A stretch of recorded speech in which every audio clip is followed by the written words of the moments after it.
Welcome to ComfortTV.channel news, bringing you verified and balanced news from Nigeria and around the world. My name is Faith Kevin. Thank you for joining us. In the headlines, NAFDAC inaugurates national strategy to eliminate trans fats in Nigeria. Lagos APC chides Mr. Obi for describing internet fraudsters as geniuses. 15 rescued, several feared trapped as two-storied building collapses in Lagos. Northern Igbo leader proposes solution to lingering insecurity in the southeast. Stakeholders urge regulators on seafood safety. 12 die in Kano Line bus petroleum tanker accident. On business news, organized private sector of Nigeria rejects Senate NSITF takeover. Smart Cash introduces zero charges on transfers. On the foreign scene, UN Secretary General calls for end to deplorable violence in Myanmar. Slovak Premier rules out country's participation in EU military aid in Ukraine. And on sports, 2026 Diamond League season dates fixed. Governor Otu leverages golf to attract fresh investments. And now the news. The National Agency for Food and Drug Administration and Control has inaugurated a comprehensive strategy and roadmap for trans fatty acid regulation in Nigeria to strengthen food safety and public health. This was announced in a statement which described the initiative as a milestone in Nigeria's ongoing fight against unhealthy dietary risks. The statement noted that the inauguration reaffirmed NAFDAC's dedication to protecting citizens from dangerous dietary components associated with heart disease, stroke, and premature death through stronger regulations and improved enforcement mechanisms. NAFDAC Director General Ms. Mujisola Adeyeye noted that Nigeria has taken bold action by setting limits of not more than 2 grams of industrially produced trans fats per 100 grams. Ms. Adeyeye explained that the World Health Organization recognized Nigeria in 2023 as one of the 7 countries worldwide implementing best practices trans fat elimination policies aimed at safeguarding population health and promoting longevity. She added that the newly inaugurated roadmap outlined a phased strategy focused on food industry reformulation, laboratory strengthening compliance monitoring, public education, and stakeholder collaboration to ensure sustainable implementation. The Director General further disclosed that with support from partners such as the WHO and Resolve to Save Lives, NAFDAC had expanded its laboratory capacity to analyze trans fat, accelerating nationwide implementation efforts. She urged government agencies, industry leaders, civil society, and consumers to collaborate towards WHO validation, stressing that eliminating industrially produced trans fat in Nigeria was both urgent and entirely achievable. The Lagos State chapter of the All Progressives Congress APC has chided the Labour Party's LP presidential candidate in the 2023 general election, Mr. Peter Obi, over his comments describing internet fraudsters, popularly known as Yahoo Boys, as geniuses who need redirection. In a statement yesterday by its spokesperson, Mr. Sheye Oladijo, the Lagos APC described Obi's remark as morally reprehensible. Mr. Oladijo said it was disappointing and dangerous for someone who once aspired to lead Nigeria to make statements that appear to trivialize criminal behavior in a country struggling to restore its moral values. He, however, accused the former Anambra State governor of desperation for political relevance, saying that Mr. Obi's so-called compassion for fraudsters was misplaced. Mr. Oladijo said that Mr. Obi owed Nigerian youth an apology for misleading them during the 2023 elections through propaganda, misinformation, and emotional manipulation. At least 15 persons have been rescued after a 2-story building collapsed in the early hours of Monday at number 54 Cole Street, Cemetery Bus Stop, Oyinbo, Lagos. Emergency responders, including officials of the Lagos State Fire and Rescue Service, were at the scene conducting search and rescue operations to free others who were still trapped beneath the debris. According to reports, the building had previously been marked as distressed, and occupants were warned to vacate before it eventually gave way around 12:20 a.m. on Monday, October 27, 2025. Confirming the incidents, the Controller General of the Lagos State Fire and Rescue Service, Margaret Adeshaya, said the rescued victims have been taken to the Federal Medical Center, Ebute Metta, and the General Hospital, Odan, Lagos Island, for treatment. She noted that no fatalities have been confirmed so far, while efforts are ongoing to rescue others feared trapped in the rubble. The President General of the Igbo Delegate Assembly IDA, Chief Kenneth Okogo, has proposed dialogue and political engagement as the most viable solution to the persistent insecurity in Nigeria's southeast, warning that the continued detention of IPOB leader Mazi Nnamdi Kanu is fueling unrest and undermining peace efforts across the region. Chief Okogo said the crisis in the southeast has taken a dangerous turn as criminal gangs and kidnappers continue to exploit Mazi Kanu's name to justify acts of violence and intimidation. According to him, the situation has created confusion among residents and even security operatives, blurring the lines between genuine agitators and criminal opportunists. He argued that freeing Mazi Kanu and opening structured dialogue between the federal government and credible Igbo leaders would help to restore confidence, isolate criminal elements, and create a pathway for sustainable peace. Chief Okogo stressed that relying solely on legal proceedings and heavy-handed security responses has failed to address the root cause of the conflict, insisting that political negotiation remains the only lasting solution. He stated that Mazi Kanu's release would serve a dual purpose: restoring calm and exposing those who have been exploiting his name to justify violence and criminal activities. Stakeholders in the seafood value chain have urged regulatory authorities to ensure the integrity of post-imported seafood in Nigeria to preserve the health of the citizens. They say the poor post-import handling practices in markets has become a source of great concern to all, warning that the country risks major food safety issues unless retailers and market operators receive urgent training and regulatory guidance. The experts spoke at the weekend during an inspection visit to White Sand Market in Oyinbo, one of the country's largest seafood hubs in Lagos mainland. Led by representatives of the Norwegian Seafood Council and Sufi, a Norwegian seafood company, the experts expressed concern over reports of chemical use and poor storage methods by some local traders seeking to extend the shelf life of imported stockfish. The group emphasized that while Norwegian stockfish remain among the purest and safest globally, the real threat often begins after the products enter the local market. Finance Director of Sufi, Mr. Truls Helnes, said Norwegian stockfish is produced under strict hygienic natural conditions, only using sun, wind, and cold air to dry wild-caught fish with no additives or chemicals involved. He noted that improper local storage, high temperatures, or chemical misuse could compromise product quality. The stakeholders urged the National Agency for Food and Drug Administration and Control (NAFDAC) and the Federal Department of Fisheries to strengthen post-import training and monitoring frameworks, warning that neglect could undermine Nigeria's food safety standards and consumer trust. The visit was part of a broader initiative by the Norwegian Seafood Council to promote safe food handling, improve trade relations, and support Nigeria's seafood industry in aligning with global best practices. No fewer than 12 persons were confirmed dead in an accident involving Kano Line passengers at Darki Town in Wudil local government area of Kano State. According to eyewitnesses, the accident occurred along the Kano-Gombe Road near Darki Town in Wudil local government area when a tanker driver working on a road construction project allegedly made a sudden turn in the middle of the road. They said the Kano-bound bus, unable to avoid a collision, crashed into the tanker, resulting in multiple fatalities on the spot. Director of Kano Line Alhaji Saidu Abdullahi Shoaibu confirmed the incident while extending condolences to the families of the deceased and prayed for the speedy recovery of the injured. He further prayed for the repose of the souls of the deceased and called for improved road safety measures to prevent future occurrences.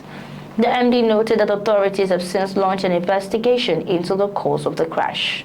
ComfortTV.channel news returns shortly with business, foreign, and sports news.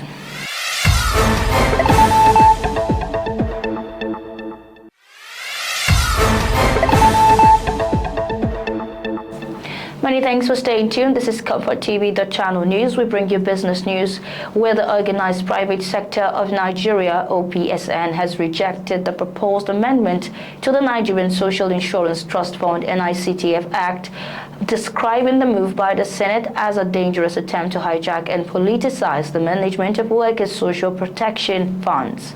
The OPSN comprises the Manufacturers Association of Nigeria (MAN), the Nigerian Association of Chambers of Commerce Commerce, Industry, Mines and Agriculture, NASIMA, the Nigerian Employers Consultative Association, NECA, NASME, and the Nigerian Association of Small-Scale Industrialists, NASI. It warned that the amendment threatened transparency, accountability, and the very foundation of the fund's governance structure.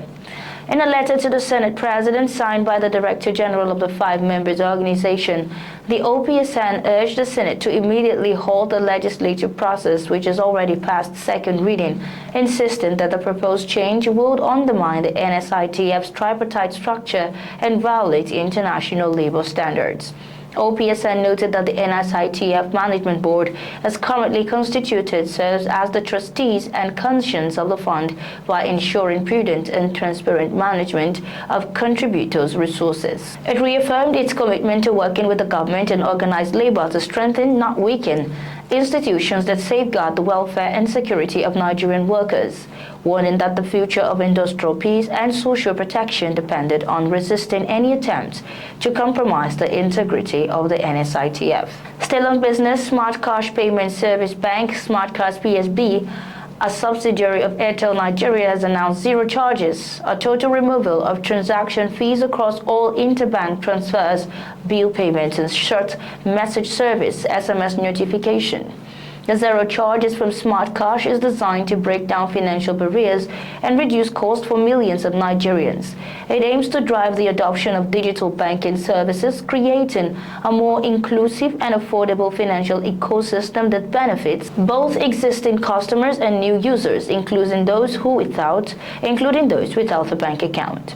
At the unveiling of the service, CEO of Smart Cash PSB, Mr. Tunde Kuponi, emphasized that the innovation will ease financial pressure on households and small businesses while accelerating broader financial inclusion across Nigeria. Mr. Kuponi further reiterated how millions of Nigerians depend on mobile and digital platforms for their daily transactions, and with the removal of fees, Smart Cash PSB is set to reinforce its position as a truly customer-first organization, one that prioritizes affordability and drives financial inclusion and accessibility, while aligning with Airtel's broader commitment to transforming lives through innovation and connectivity. The Smart Cash Zero Charges model is designed to foster a more inclusive financial ecosystem.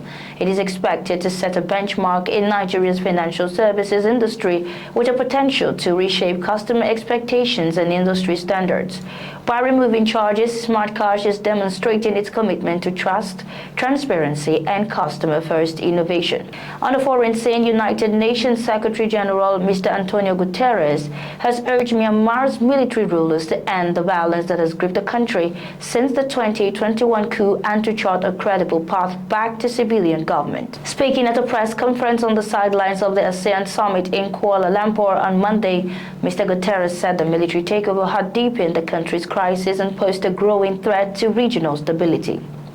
He stressed the need for an immediate cessation of hostilities, a genuine commitment to inclusive dialogue, and the restoration of democratic governance.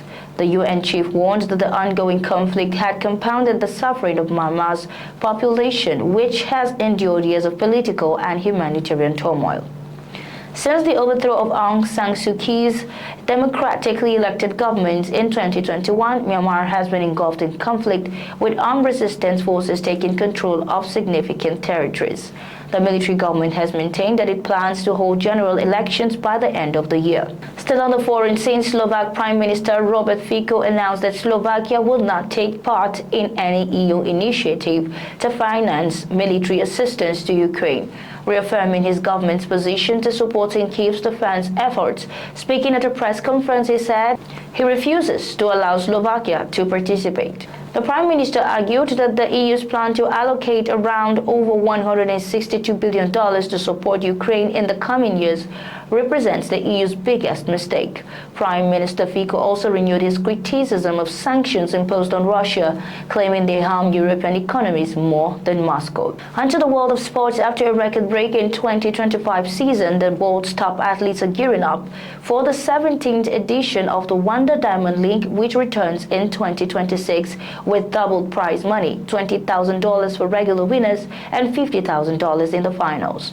The Wonder Diamond League, launched in 2010 and organized by World Athletics, succeeded the former IAAF Golden League between 1998 to 2009 as the discipline flagship global circuit.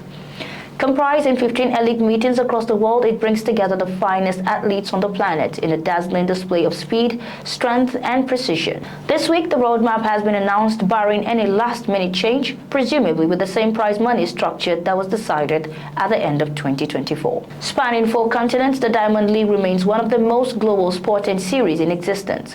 In 2025 alone, it drew a live audience of more than 400,000 spectators across some of the world's most iconic stadiums and was broadcast in 170 countries, cementing its place as the beating heart of international athletics. Still in sports, Governor Bassi Otu of Cross River has disclosed that his administration is using golf to drive tourism and attract new investments into the state's growing economy. The governor stated this during the Governor's Golf and Business Tournament in Calabar. He said the initiative aligned with his vision to position Cross River as Africa's leading tourism and investment hub through sports, culture, and hospitality. The tournament attracted 80 amateur golfers from 10 states in Nigeria, which saw the emergence of Fidel Udie as the overall winner. While Gladness Dan won the ladies category, Ray Ovat won the Division 1 and Michael Dare, the State's Commissioner for Finance, emerged as the winner of Division 2 category. The governor described sports as a major business platform, adding that the state will continue to encourage youth participation and private partnership to expand tourism and sports development. Similarly, Chief Executive Officer CEO of First Bank Group, Mr. Olusegun Alebiosu, reaffirmed the bank's commitment to supporting golf, tourism, and business development across Nigeria. Mr. Alebiosu noted that the bank was a proud and key partner of the tournament in Calabar and would continue sponsoring and supporting it going forward. He added that First Bank had championed sports for over a century, including golf, polo, and basketball, adding that golf perfectly blends leisure, fitness, and business networking.